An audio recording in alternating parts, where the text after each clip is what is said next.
I think the key takeaway here ends up being that if you are geared to have headaches, the human brain is a good learning and adapting organ. And if there's a pattern of behavior that keeps triggering you and you are unaware of it, your brain's definitely aware of it. So sometimes it takes that observation, a little bit of that detective work to figure out, what do I keep doing that's triggering me? And how do I change my lifestyle to impact that in a favorable way? Yay Networks. A quick note before we dive into today's podcast. If you like what you hear, I would love for you to subscribe to Fueled Wellness and Nutrition, wherever you download your podcast. It would also be incredible if you take a minute to rate and review this podcast. Those things do matter and they really help us. There's so many things that we are marketed to about, or things that we read, things that seem like a remedy or just such an easy solution for something that just ails us, plagues us, has just been, weighing on us. And headaches and migraines fall into that category. I get questions a lot on both. And what should I take? What should I do? What am I eating that may be causing it? Or what could I eat that might be helping it? And while I know a little bit about it, there's so much science in this space, and there's a lot of maybe pseudoscience in this space. So to help us break it down, I am joined by Dr. Jose Posas. He is a sports neurologist with Ochsner Health, and his specialty is sports neurology by training, but he deals a lot with this topic. He has a lot of questions from patients he fields. He also oversees the neurology residency and is working, often to educate upcoming physicians about, hey, instead of such a heavy reliance on medications, let's look at lifestyle changes. And so with that, welcome. Thank you for having me. I appreciate you, Molly. We'll be talking about the difference between, headache and migraine. A lot of people have confusion or questions around that. We'll really be focusing on lifestyle edits. What are things that are triggering headache or migraine? What are things that we can add in or do lifestyle changes that really matter? We'll be spending a lot of time talking about supplements also, supplements that you may have heard about, read about, things that we kind of get pitched about all the time. What is the reality here? What we'll say though is we're going to talk about that last, because we really want to make sure that, we're clear that these are just supplements. Thank you. Yeah, that's absolutely correct. And you can't just sort of do it at the end. You can't just take a supplement and expect it to have the cure for everything. This has to be part of a lifestyle modification. It's not going to fix all and be the end all be all. Yeah. So even just before we hit record here, you and I were talking, and there's a lot here. So first, tell us your background. Tell us kind of your area of specialty and a little bit about you. Sure. Yeah. I'm a sports neurologist by training. So as you can imagine, the number one complaint after head injury ends up actually being headache. So I've sort of worked my way into the headache world from the sports concussion world. And that has been an eye-opening endeavor for me. It helps, actually. The full disclosure here is I suffer from migraines myself. So it's sort of the take one to know one kind of approach to know thyself, know thy patients kind of moment. Is that how you got into this field? That's a funnier story. So my father's actually a neurologist. My father is the one who gave me headaches. Thanks, Dad. Genetically, he has them. Yes. Yeah. So I'm the oldest of five. He gave all five of us migraines, which is kind of a funny thing.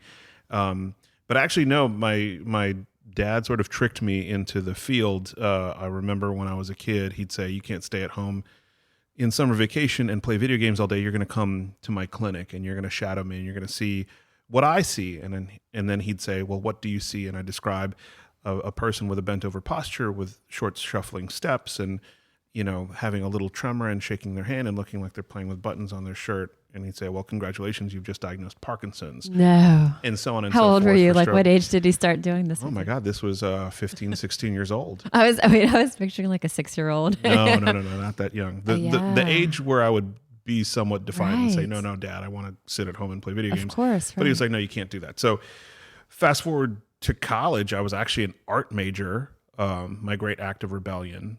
But then I sort of flew off to New York for a summer and realized that I could not sell my artwork and all that stuff and live the bohemian artist lifestyle. I said, "Man, these people are too much for me. I can't do it." In a lot of ways, I'm sure. Absolutely. And then I realized, okay, I've got these college credits that I can take. I took some sciences. I have an aptitude, so I took the tests, and it actually took me a couple tries, but I got in. Let me say this: I am a stubborn individual, and I'm thankful for the other trait that my family has passed down to me, which is tenacity. Mm-hmm. I think that's really cool to hear, because a lot of people would see you in the position you're in and think you just landed there, or it's easy, or, you know, Oh, no, if your my father's goodness. in this field, then of course it was easy for you. You kind of like grew up with that, but to know that trying several times, it wasn't the area that you thought at first, and kind of having this progression and evolution of that. Everywhere I am today, I owe to all of the failures that I've had along the way, right? It's the duck analogy, right? The duck looks serene on the top of the water, but underneath the duck is pedaling like mad. That's me. Every day I'm pedaling like mad. And then, yeah, just this very chill vibe on the outside. Before, I can't get this question out of my head, so I've got to ask it before we move on. What was your area, like what area of art did you feel like you excelled in that made you want to be an artist as a career? Actually, so conceptual art, right? So I did a lot of things where I would sort of set things on fire, film it, play it back on the charred remains the next day. I'd build things up in 3-dimensional sculpture, break it apart, build it down, play the video. It was all very sort of heady, probably very pretentious. I don't know. Hard to describe. None of it survives really to this day, which may be for the best, but that's okay. And your family is like, thank goodness. And they were probably like, yes, that's something that sounds like it would have been hard for your family, your dad to get behind, of like, I mean, you know, I think that but I don't want to say that because that sounds hard on your dad. No, I mean, we can be hard on my dad. Okay. We'll leave that in there. We were about to say he'll give as good as he'll take. It's fine. I respect the old man, and he respects me.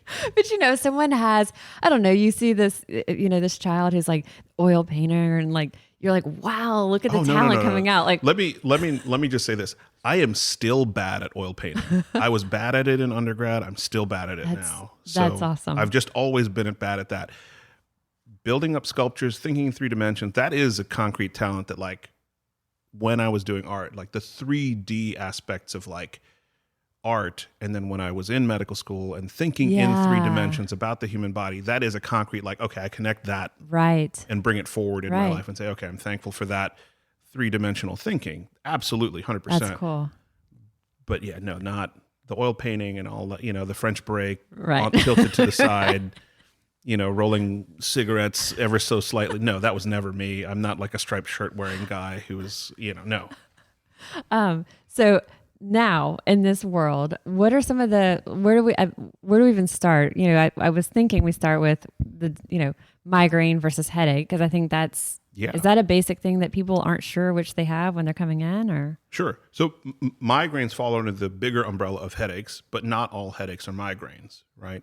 Migraines very specifically are an electrical condition, a neurologic condition of the human brain, where we think that there is an abnormality in the way that the metabolic issues that go on within the brain, the electrical issues that go on within the brain, cause a mismatch. Your brain demands X amount of electrical energy, requiring a certain feedback or oxygen, glucose, all of the other cofactors from your body. Your body cannot supply that X demand, so that Y supply needs to ramp up somehow, and your blood vessels open up and pound.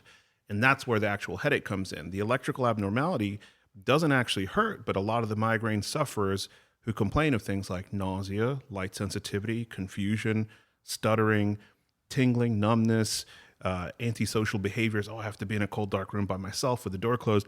That's all of the sort of electrical component of migraine. The head pounding and the throbbing, that's that metabolic mismatch where the blood vessels are opening up and pounding, trying to catch up to that mismatch. So that's the foundation of the education I try to give around migraine, that not all headaches are migraines. Some migraines, when they have other issues, absolutely are headaches, though. So how would someone know? You know, because they just feel like my head is throbbing or my head is splitting, and they get it often, you know? Yeah.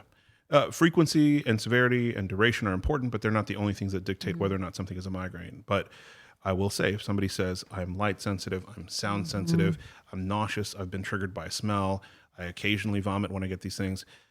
Oh, and by the way, my brother or sister or father or grandmother gets this, or my child gets this. Yeah, that's probably a migraine.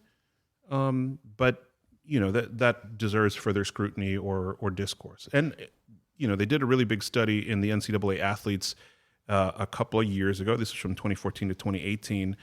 And I want to say up to about 35% of the NCAA athletes coming in misattributed their headaches to sinus headaches. Wow. When they retrospectively looked back and said, wait a second, these folks all actually meet diagnosis criteria for migraine. So people just grew up thinking, I just got sinus headaches. And that's what they were told, and that's what their family was told, and they would just take Sudafed and other over-the-counter stuff. And sure, that makes the headaches go away, but why does Sudafed work for migraines? It's because it makes the blood vessels constrict. Yeah, they're thinking it's a sinus headache, just like my dad has. But then you're like, again, it's genetic, it's family history here. Yeah. My mom had really bad migraines, and all the things that you described, the sensitivity to light, sound, like kind of needing to be isolated when they would strike, and, fortunately it's not something that it was passed down to me, but it's something that I had a very close proximity to the, the result of it. It was, oh yeah, it's awful. Oh yeah. And then with headaches, there's different types of headaches. But as we talk about like nutritional approaches, does it matter? Do we need to get into tension headaches versus cluster headaches? Or are the other things that we're going to talk about nutritionally and kind of lifestyle changes, do they kind of address all types of headaches? Typically speaking, migraines tend to be the more finicky, sort of chemical sensitive headaches, meaning spice, sugar, processed foods, aged cheeses, etc. That doesn't mean that you can't trigger a tension headache or a cluster headache if somebody eats something way too spicy for them or something that is way too salty for them. But again, typically the typical person, if they have a migraine, they will find the triggers for them, right? My bad standing joke with people is, if somebody wakes up in the morning on Wednesday with a bad migraine, think back, what did I have on Taco Tuesday that really triggered me, right? Was it the tortilla? Was it the salsa? Was it the jalapenos? Was it actually the margarita that I had with dinner, right? Like, which one of these triggers is getting you? So what are some of the things, we'll be talking supplements, but before the lifestyle changes for someone, and it's kind of, I know we're going to be jumping back and forth a little bit talking migraine versus headache, but in general, like if someone you said has a migraine, to look back at your past 24 hours, probably even keeping a food log, a symptom log is helpful. Absolutely. I think that's critical, like knowing yourself, right? So I had a headache here. What can I review on the tape? What did I eat? What was I around? Was I pumping gas? Was there a spill of bleach where I work, or harsh chemicals? Was I around grass clippings? Is it live oak pollen? What are these other things? Did I go to a music show last night? Was I around somebody who's a heavy smoker? Was I smoking too much? What's the turnaround time usually on exposure to symptoms of a headache or migraine? It depends on the irritant. Everyone's a little different. Sometimes it's within 12 to 24 hours. Sometimes if somebody has had a shift or change in their medications, or for my female patients, in their hormone status, that can be months. Really? So it's not quite as quick of a turnaround. Right. It's harder for them to pinpoint it. Right. And when we're talking about things like the things that we'll be saying are kind of potential triggers, are there some that are across the board for both headache and migraine that we could talk about in general that most people find, or that are common triggers, I would say? For headache and migraine, just sort of what I said earlier in terms of like the very spicy food or the very salty food, things like that. Alcohol, absolutely. I mean, people will get hangovers who have never had a migraine before in their entire lives, but that just ends up being sort of excess, right? Before we get into the things of like what someone can try to add in or experiment with, I think let's just kind of do a rundown of things that maybe people aren't even aware can be linked to triggering that headache or migraine. Things that because again, things like caffeine, excess caffeine. Right. So triggers a migraine potentially, absolutely caffeine, but it's not just too much caffeine. In some cases, it's too little. Withdrawal, yes. Right. So finding your sweet spot. So if somebody usually drinks 2 cups of coffee a day and for whatever reason they're completely skipping it, that could trigger a headache. Right. Somebody who's cramming for a test or a deadline at work and they drink 6 cups of coffee a day, that'll nail them. Other things, lack of sleep. If somebody, again, is meeting deadlines or if they've got a new child in the home, that'll really get them. If somebody, for whatever reason, is not drinking enough water or not hydrating enough, that'll get them. If somebody is doing a new workout, it's the start of a new year, they're working out a lot and they're just not getting enough hydration, they're sweating it all out, that'll get you too. So making sure you're drinking enough, getting enough water, specifically water, that's critically important. What about, we talked about alcohol briefly, but what about specifically compounds in wine? You know, a lot of people say red wine gives me a headache, but white doesn't. Or they'll say dark liquors give me a stronger hangover than clear. Is there something in these that there's science in there that's showing us, yes, it could be linked to it? It depends. Everybody's individual, just like a fingerprint. Yeah. There are some patients that I know can only drink certain varietals of the red wines, and it just depends because the red wines tend to have more tannins in them, so they can't drink the white wines at all. But I have some patients who have surprised me and they said, look, it's all the white wines that kill me. I can't do any of these white wines. They're too sweet, and they're responding to the alcohol sugars in it, not the tannins. Mm-hmm. But some people just don't want to be hard-headed enough to try to plow through different varietals of wine, white or red, and just say, I'm giving it all up. And so, again, everyone's a little bit different. And then same thing in terms of the dark liquors versus the clear liquor. Some people say, I can only do vodka, or I can only do tequila, or I can only do whiskey. But again, every migrainer is a little bit different. And I have some that, depending on where they are in terms of the intensity or severity of their headaches and where they are in terms of their treatment, they may just give up drinking altogether until they say, no, I can now, I now have good control of my headaches. Now I can start to indulge. I actually saw somebody in clinic the other day who told me for the first time in his whole entire life he was able to have more than 1 glass of red wine with his dinner, and it was a life changer for him. And I think having that benefit had meant the world to him, which is fantastic. To have flexibility in lifestyle. Just to feel like he wasn't restricted. Right. Right. What are some of the things that have been among the more surprising triggers people have discovered or have been convinced cause their headaches or migraines? Well, I had someone who worked in an industry, I won't specifically say what, where gluten was in and around them, all in their lungs, and not a trigger. But the second they ate it, triggered them. Wow. So on their skin, in their nose, in their eyes, in their lungs, but the second they ingested it and ate it and put it in their GI tract, bam, migraine. Yeah. And as long as they didn't eat the gluten, they were totally fine. And that was just a wild surprise to both of us. Do you find gluten for some can be a trigger for headache? For some, absolutely. Yeah. That's one where, 20 years ago, if someone said, I'm, gluten intolerant, it was like, really? And then, but now more and more and more, there's celiac and there's full blown, intolerance and the diagnosis of celiac, but the gluten sensitivity is, there's strong levels of discomfort people feel in all different realms, for gluten. Also have had some people tell me that about artificial sweeteners, but aspartame absolutely is an artificial sweetener. It's a major trigger for a lot of people.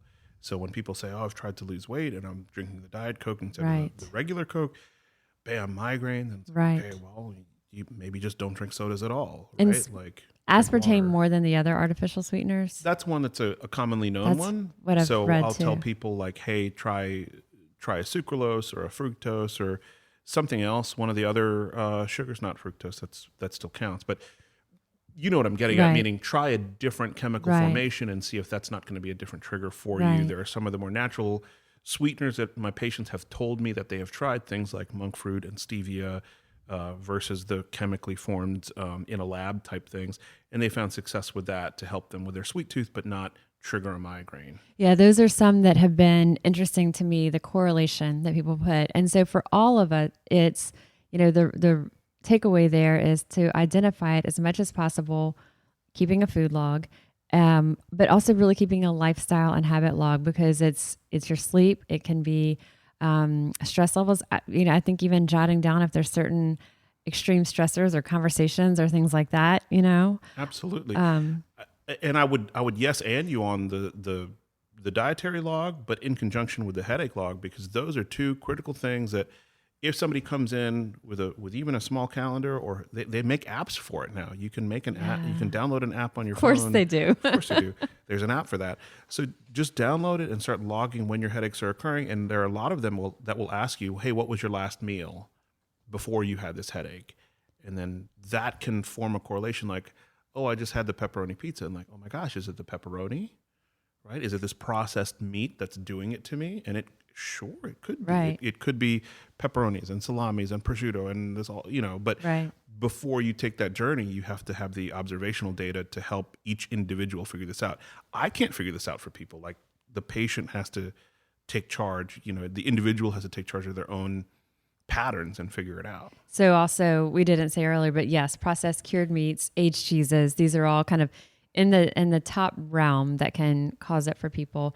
Do you send people for allergy testing, or is that something that you would do in this case, or more of a kind of trial and error elimination? I don't. I go more of the elimination diet. If the person starts coming in with more allergy type symptoms, either skin changes or actual like sneezing or coughing fits, and they start tying more and more temporally to the migraines, then I say, okay, maybe it's time to get an allergist or sinus specialist involved.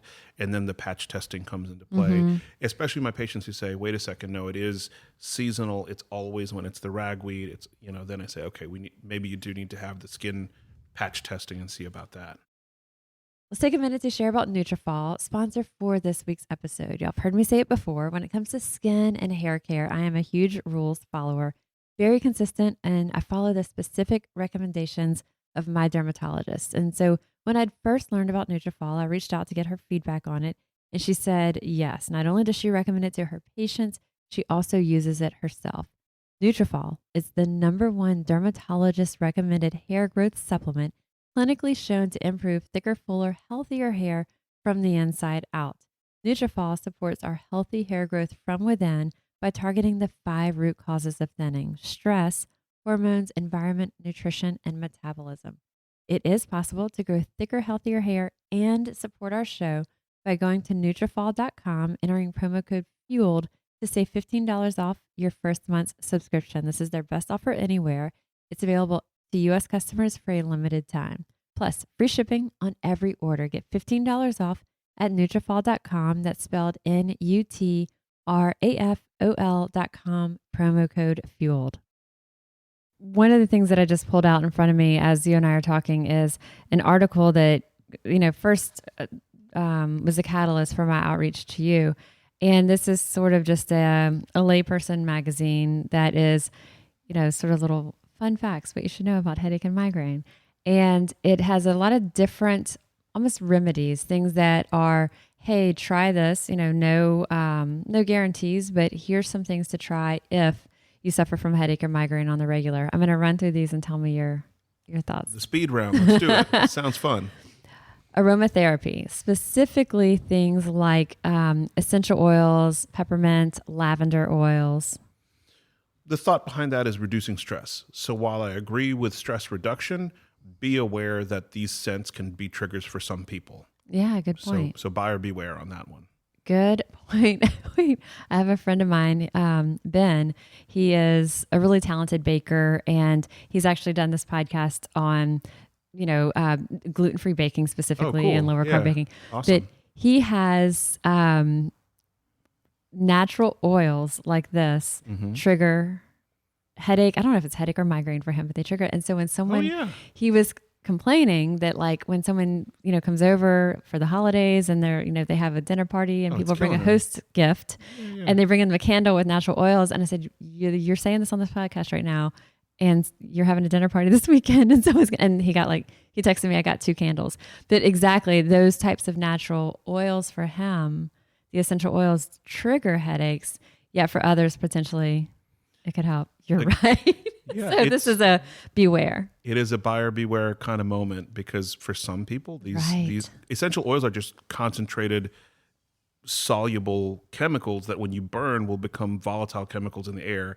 So it's the same as like, well, instead of eating it, you're not eating aspartame, you're like burning it and then sticking it in someone's lungs and nostrils, which could be a significant trigger for them. Right. It's just like spraying someone's Right. perfume, Chanel Right. number 9, and hoping that they don't get triggered from it. Yes. No, that's a great point. So the potential benefit from that, as you said, would be a stress reduction. Yeah. So the next in this list from this kind of layperson article that I'm talking about, this is actually a magazine that my dad gets. It's great. one of these wellness type magazines, but it's Sure. always got interesting information that kind of lets me see, what are people asking about and what kind of questions, are kind of going around. Right. So the next one though that was recommended is meditation. So really kind of down that same conversation. So meditation is fascinating. There are Buddhist monks that they've stuck electroencephalogram leads on their heads and see that they can actually change their brainwaves. If you are a layperson and are just like, maybe I should check out this meditation thing, I don't know that you're really going to shift the electrical structure of your brainwaves. But at the same time, that good idea, the foundational idea of stress reduction, deeper breathing, a more holistic approach to like wellness, I think is fantastic. So if you can do it, great. And it doesn't have to be incredibly complicated. There's as we said, there's apps for everything. The app there's two. One's called Headspace. One's called Calm. I mean, there's thousands probably of apps, but those are two that people have shared with me. They have a really nice experience with, and they kind of can walk you through like a guided meditation there. There's also something that I like. It's breathing exercise. It's 4-7-8. So breathing in for that count of 4, hold it for a count of 7, and then slowly exhale for that count of 8. And the numbers, I think, sort of gets your mind focused. Oh, yeah. And keeps your head from, spinning so much. So for me, if I have a situation where I'm feeling maybe like anxious, a little nervous before something, or kind of that heart race or a stress response, that 4-7-8 breathing is helpful. Not meditation, but. No, but I think from a neurologic standpoint, from a science standpoint, what you're doing is you're enacting the parasympathetic nervous system, which in plain English terms is the rest and digest system, which is as opposed to the fight or flight system. So you're harnessing your body's calming neurotransmitters to just chill everything out by slowing down your breathing and taking a moment to de-stress, which, again, beautiful idea. I recommend it. It's one of those that you have to remind yourself of this because, like, in the moment, it's not always what we're thinking of, We live in a highly stressful society. Everything on our news, everything that we're geared to do is achieve, do. React, get it, get fired up. I mean, even our leisure activities, like when was the last time you watched Sunday football and they say, everybody calm down now. It's right. Everything is firing us up. Right. The next on this list is sipping ginger tea. That's another one of those, ginger is thought to be able to calm down and soothe the stomach. When you're engaging the stomach, it's that rest and digest response. Will work for most people, but for that occasional 1%er or the less than 10%er who ginger triggers them, just beware. The other thing about ginger, natural anti-inflammatory effect, but doing a ginger tea, which is what's recommended here, sort of kind of goes in the same space of aromatherapy, meditation, sipping ginger tea. All of these are sort of in that ritual of dialing back, bringing us back a little bit. Curbing the caffeine, we talked about that already. Getting enough fluids, that's a one that, one of the first things that I ask someone if they come to me and they say, I'm either tired or I'm getting headaches. One of the first questions I'll ask is, how much fluid are you consuming? Because that's, really linked to both. So making sure that you're adequately hydrated, that's on here. I won't ask you that because we've already kind of talked about that. And that's one that make sure that, we usually say, take your body weight, divide it by 2. That's how many ounces of fluid you need. Doesn't mean it's just water, but that could be from smoothies. It could be from yogurt. It could be the fluids naturally in fruits and vegetables. So curbing your caffeine, being mindful of alcohol, the types of alcohol that you drink, or alcohol at all could trigger it. And then being well hydrated. That's kind of one cluster. And then coming back to, I think there's 2 more on this list. One is being mindful of your posture. Right. So I frequently will see people who, yes, they have a diagnosis of migraine headache, but then again, because of the modern society we have, we're looking down at our cell phones, we're hunched over our laptops, we have multiple screens and we're craning and turning our heads this way and that.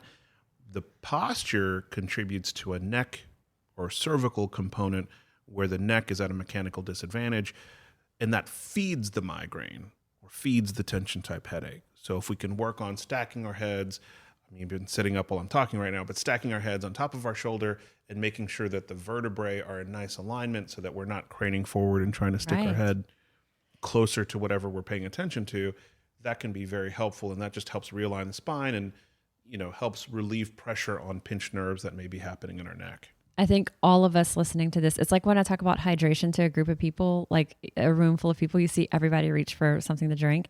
Right. When and exactly the same thing as you were talking, I found myself sitting up straight, bringing my shoulders back, but it is the opposite of what we do. Everything we're doing, we're pitched forward. Our shoulders are pitched forward. We're over our screens, our keyboards, our steering wheels, our phones, so kind of almost reversing that.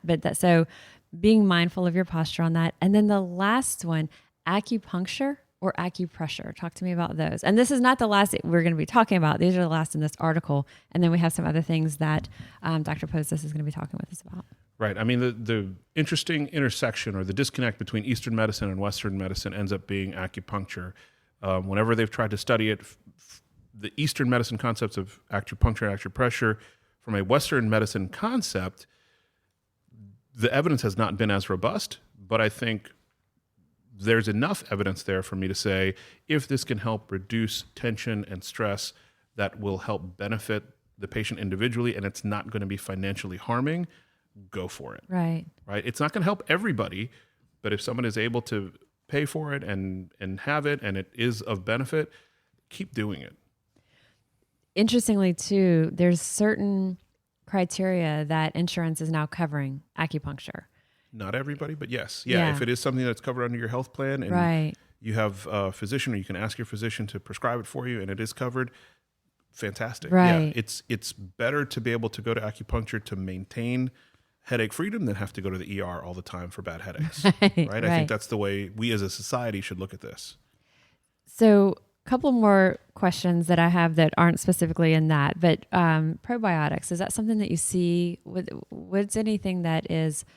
that's kind of, again, one of those recommendations you'll see like in a little paragraph blurb in a health magazine.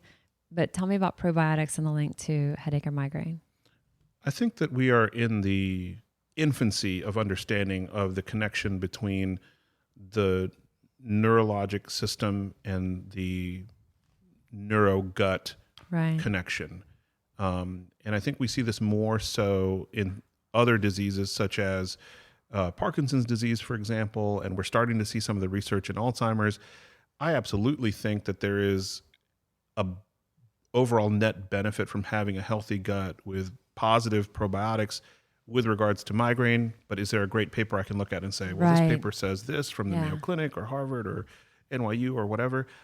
I don't have one off the top of my head. I just think in general, if your gut is healthy and you're eating healthy foods and you're eating green leafy vegetables and all of your food isn't beige and fried and, overly filled with trans fat and greasy and processed, then you're doing the right thing. Like, try to eat natural things that look like the food they're supposed to be rather than overly processed and done over. And so, said a different way, the things that are good for gut health, the fruits, vegetables, all the plants, and when we talk about plants, that could be, you think about like how many plants are in guacamole. You've got your avocado and your tomatoes or onions or garlic. Like, you've got a lot of different things in there that all of these plants basically are full of the prebiotics, and they're part of what's nurturing the healthy bacteria, that healthy gut flora.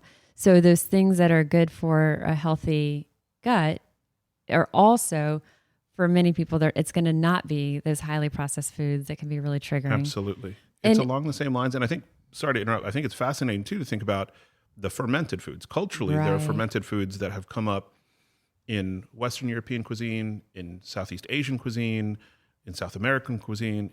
It's not I don't think it's just happenstance or coincidence that so many different groups of people have said, we can ferment these things and they actually taste good. They're good on our food.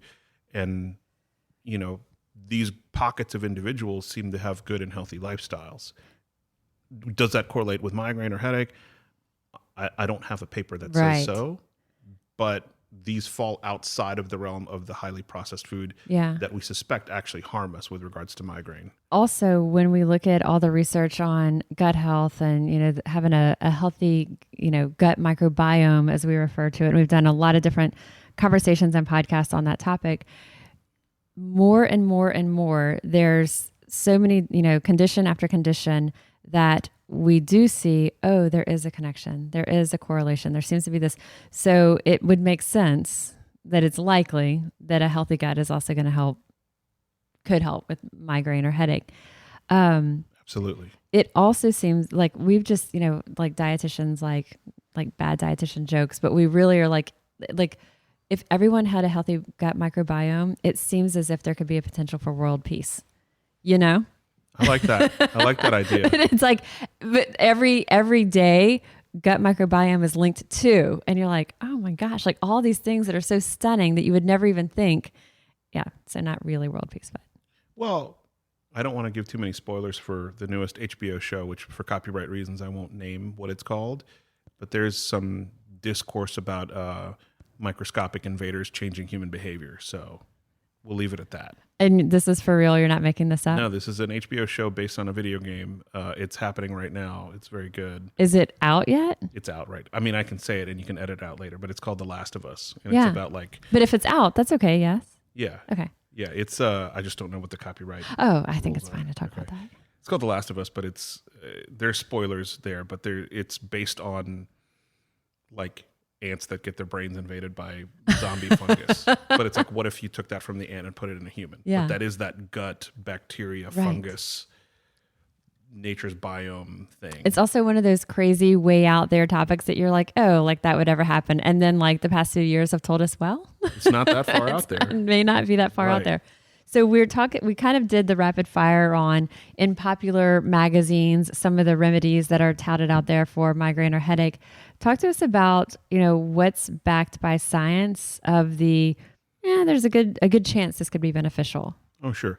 So there's an international headache magazine or headache journal called Cephalgia. About a decade ago, they came out with about 4 different supplements that were shown in a more large population evaluation that actually do something. Now, the caveat here is these supplements were taken daily, every single day, for at least 3 months. So the general recommendation is take one of them for at least 3 months and see if it works for you. If it doesn't work for you, move on or get an opinion. So magnesium oxide, 400 milligrams daily, or riboflavin, 400 milligrams daily, or coenzyme Q10, 200 milligrams daily. There's another one, which is Butterbur, and that's at least 75 milligrams daily. That one I'm a little bit leery because a few years ago, more than a decade ago now, because I'm old, but more than a decade ago, there was a problem with supply lines, and there was a mix-up between the plant that is the Butterbur, where it was contaminated. So I'm more leery about that. So I tend to recommend the top 3 that I just said, the magnesium oxide, the riboflavin, and the coenzyme Q10, more so than the others. But really, if you're thinking that, okay, so that means in real world, 3 months of each, that's 9 months of running through these different over-the-counter supplements. And if your headaches have not been at least minimally improved, meaning reduction of frequency, severity, or duration, meaning 8 out of 10 down to a 6 out of 10, lasting for 6 hours, going down to like 4 hours, or happening 10 days a month down to like 7 days a month, maybe it's time to get seen after almost a year of this stuff, So to kind of to repeat it, the 4 with some science behind it, riboflavin, which is B2. Yes. 400 milligrams daily. The magnesium oxide, 400 milligrams. CoQ10, 200 milligrams. Butterbur. While you're a little hesitant on that as just a general supplement, there's a brand specifically that is... It's relatively well backed. Okay, and it is... Petodolax. Petodolax. Yeah. And I'll put these in the show notes of the episode so that you've got these kind of like at your fingertips as you're listening to this. And with supplements, anytime we're talking about supplements, we need to remember that they're exactly that. They're supplements to add into your otherwise healthful lifestyle. So the idea that we're short on sleep, we're burning it at all ends, we're drinking too much, we're not exercising, we're eating a highly processed diet. oh, let me take my riboflavin. Like that's not the idea here. The That's idea exactly is right. we want to look at those baseline things that we talked about first, those lifestyle edits that what is my sleep like? What is my relationship with alcohol? What about my sugar intake? Am I eating, consuming a lot of aspartame? What are other things that I'm doing in my baseline lifestyle? Let's get that together. And then if we feel like, okay, let me try to get that extra edge or that extra benefit, then we can add these in. And as he was saying, the studies looked at, give it 3 months to decide if it's effective or not. These are all relatively inexpensive, CoQ10, magnesium oxide, riboflavin. If someone wanted to take all three, yes or no, or would you recommend still just doing one at a time? I mean, the scientific method says like change one variable at a time, right? If the research on these looked at them individually, not combined? The study asked them to look at each of them individually. I've had people take all three of them at one time, and then they say, well, I feel better. And then I say, well, which one helped you? And they say, well, I don't know. I'm taking them all for life now. Right. I did the pricing out. The most expensive one for a year was $40. Okay.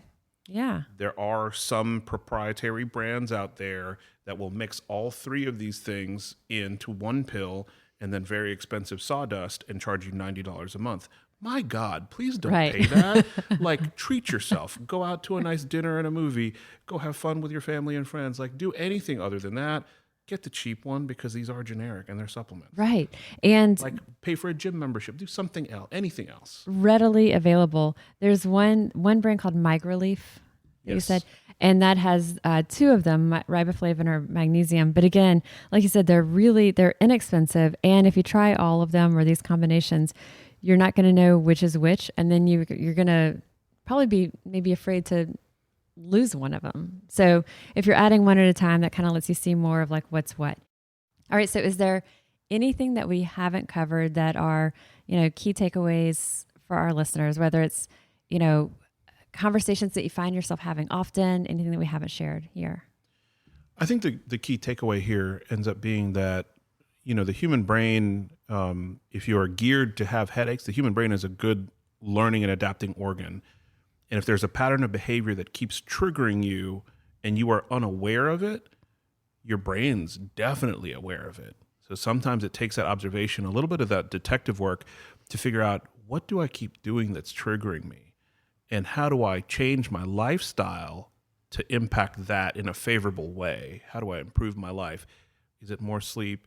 Is it better hydration? Is it moving? Is it exercise? Is it improving my cardiovascular and cerebrovascular function? Is it adding supplements that my body needs to really function really well? Is it mindfulness? Is it meditation? Is it reducing stress? Or even excluding toxic or negative energy from my lifestyle? What are these things that I need to help better my own handle on my life? I love it. It's there's no easy answer. No, unfortunately not. No. So individually tailored. Yeah, it's people knowing themselves and to understand that. I hope that when I interact with a patient, that it's me trying to look at them holistically. I don't look at people as coming in as a diagnosis. I look at people coming in as people. One last question. You mentioned that you deal with migraines yourself. I do. I suffer migraines. What are your triggers for yours? Barometric pressure changes, but I can't really fix that. We live in a bowl in the city. The day that Dr. Posas and I are recording this, there's a huge weather system coming in. The wind is like crazy. The temperature's dropping. So a day like this. I feel it right behind my right eye. So I know exactly when I get home. I know where my stash of my rescue medication is. So I will take one as soon as I get home. But other than that, it's about knowing my hydration level. So I thank you for the delightful sparkling water. And I will have another one when I get home. Right. So those are your two things, hydration and barometric pressure. And stress. But given my job and what I do, it's hard not to be There's stressed. No stress. What? No. That's right. This is fantastic. Thank you so much. And, we're already brainstorming on other topics that we can learn more from you about. So thank you for your time. Thank you for having me. A tremendous thank you to Dr. Posas for taking time out of his schedule to share his insight on this, his experience, personal experience, professional guidance on this. I really appreciate it. I learned a lot. I hope you all did too. I also want to mention, as a dietitian, of course, I've got to get in our plug for how we as dietitians can help guide through this. So this process that Dr. Posas is talking about, the benefits and really almost the need to keep that food log, that symptom log, this is something that a registered dietitian can also help guide you with. So it may be something that the answer is really obvious to you. It's something that, it's pretty easy to trace. It's pretty easy to do your own detective work. In other cases, it may not be. It's also possible there may be compounds in foods that are triggering headache or migraine, and you're not sure what all foods include those compounds or what all foods might be potential triggers. And so just know that that registered dietitian can be an incredible resource for you. And depending on your type of insurance or any other health conditions that you have, it is possible also that it could be covered by insurance. I'll also mention, I've talked about it before on this podcast, our dietitians at Ochsner Fitness Center offer food sensitivity testing. And that's something that if you are struggling with something like this and you're not able to get to the bottom of it, there's the elimination diets, and where you do, try avoiding certain things and see, does this help improve my symptoms? Something like the food sensitivity test, it's a blood test. It's very different than food allergies. So it's measuring different responses in our body than an allergic reaction is going to yield.